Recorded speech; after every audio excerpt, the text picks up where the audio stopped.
Bonjour, bonsoir, ça dépend R écoute la bino bisika bozwami.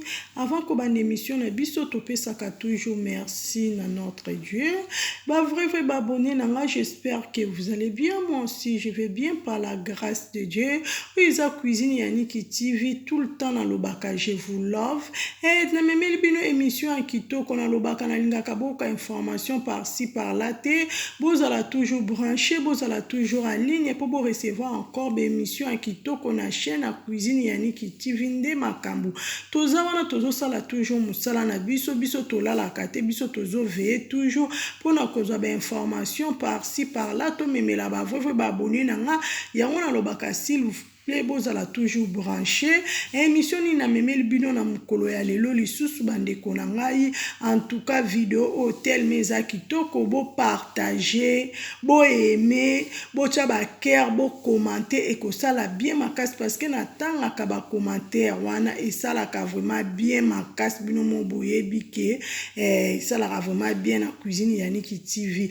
Et toza wana ba vrai na nga tomona ki eindaki. Tomona ki monte descend, tomona ki pukuna nyao. Balobi ezala ki ya koinda. Sarah Tola contre Fivette. Ezala ki ya koinda bafingani ekomiti na prison ya makala. Ba vrai bande kona ngai. To bomana to ebite sue po na YouTube. To bomana to ebite sue po na mbongo. Tozo bomana to oyeba te po na nina sa moi oyo. Tala kaka kofinga. Ememi muninga moko Sarah Tola na prison. Alali na prison pendant 3 jours. 3 jours na prison. En plus, moi na moi si. Ce n'est pas facile. Bino moko boyebi prison bisika bikauka. Ba o ba kota prison, ba o ba leka wana, ba o ba ebi so la prison. Eza vraiment sika ya lisekite kwa. Esika mai pasi, esika kolia pasi, esika kolala pasi. Siko muninga Sarah Tola alali na prison pendant 3 jours. Batu misusu kutu bazo kontango balobi lobi eza 4 jours. Mais tellement toza bana tata moko, maman moko, nzamba za malamu abimisi Sarah Tola. Babimisi Sarah Tola lelo na 3e jour na akomi kutu 4 minutes aza libéré na minute o Sarah Tola aza libanda. Ba vrai bandeko na ngai soki bomoni mbilingi to pelisaka moto te to bomaka moto cuisine Yannick TV apesaka toujours ba conseil cuisine Yannick TV azopesa toujours conseil na ba analyse na ngai. Sarah Tola zwa kitio vanda tika kofinga soki okosala ba émission na osala ba émission na ona calme kofinga ndeko na mwasi te kofinga ndeko na mobali te bo éviter na biloko. En plus boza ba mama boza ba papa to mona lelo te me totala lobi na biso to yebi ndenge kozala. Tout tika no ba biloko eza bien te to éviter tala lelo komi na prison lali 3 jours na prison.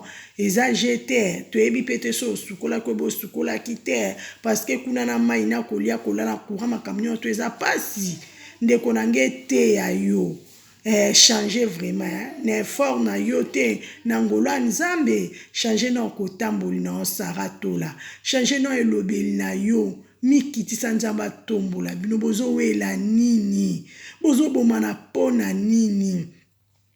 Fivette en tout cas cuisine Yannick abi merci parce que pour limbisi Sarah Tola ba mikolo ba bengisaki bango ba fandisi bango ba sololi en privé solution ezwami à récupérer print na ye en tout cas vraiment isali vraiment bien à récupérer ngo en tout cas limbisi Sarah Tola Fivette ba limbisani ba yambani ba luki vraiment pe koti botika kofinga bo sala émission na malembe en tout cas cas soki bosali émission na malembe ya kofinga te ekozala tellement kitoko bato pe bakolanda ngo. Mais soki bozo finga moni déjà ekomi na ba makala ekomi na ba poison ekomi na ndenge en tout cas mabe ezobota kaka mabe. Mais biso cuisine ya Niki TV epesaka toujours solution. En tout cas ba vrai ba abonné na nga na linga na bisa bino kaka Sarah Tola asali 4 jours te asali kaka 3 nuits na makala. Azali 3 jours. Lelo aza libéré. Nde nazo lobela bino lelo tozo solo la boy. Aza déjà libéré. En tout cas, batu ba bengi par-ci par-là. Ba oa mikolo ba vandisi ba leki na bango ba luki kimia. Kimia vraiment ekoti to sepeli o to sepeli te to sepeli. Parce que Sarah Tola aza libéré azongi na ndaku. Ba vrai nanga ba o balingaka Sarah Tola bo manifester na ba commentaire. Bo aimer bo partager vidéo. En tout cas ko sala bien makasi. Ba vrai abonné na nga émission la kibino na mukolo lelo yango wana. Que Dieu vous bénisse. À la prochaine. Bye.